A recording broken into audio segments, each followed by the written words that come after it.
settled in the stable when there appeared at the door a very scruffy-looking group of very excited shepherds. Here it is, one of them shouted as he peered through the half-open doorway. Seeing Mary, he said, "Oh, good lady, please let us come in. We have heard of a special birth this night and have come to see this miracle for ourselves." "But how did you know?" Mary asked. "Who told you to come here?" Before the shepherds could answer, the innkeeper, who had seen the group approaching, rushed back to the stable and stepped in front of the door, barring their way. "Do not let these men come in," he said to Joseph.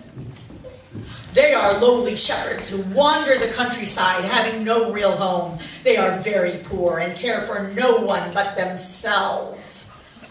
But Joseph said to the innkeeper, "Good man, I am a lowly carpenter and also poor like them. They are no better or worse than I, and they certainly don't look dangerous to me. Please, step aside and make them welcome." You could see the man was afraid, but he did as he was told and let the shepherds enter. One of the shepherds, who seemed eager to talk, said to Mary, "I can tell you how we came here. We were in the fields tending our sheep when suddenly we saw a great light in the sky and an angel appeared out of nowhere. We were terribly frightened, but the angel calmed us and said, 'Do not be afraid, for I bring you good news for all people. Today in the city of Bethlehem, a child is born who will bring great joy and peace to the world. And this shall be your sign. You will find the babe wrapped in swaddling clothes and lying in a manger.'" So we decided to come to Bethlehem right away to see this great event for ourselves. Everyone was astonished at what the shepherds told them, oohing and eyeing at this strange story. But Mary sat quietly, pondering all these things in her heart.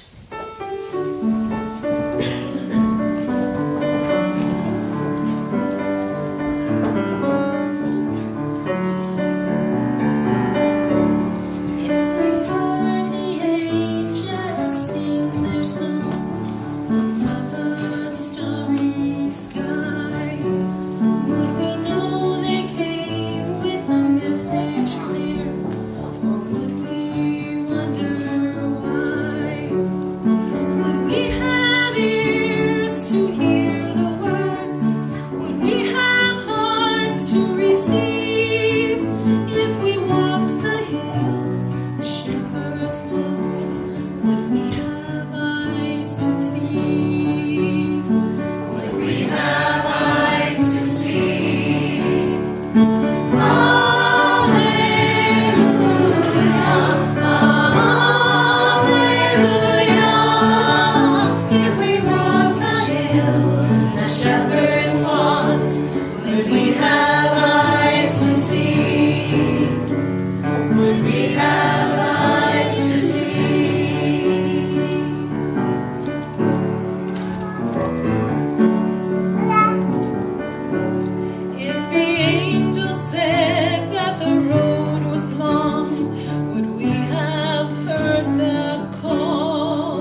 after the shepherds entered the stable, another group appeared at the door.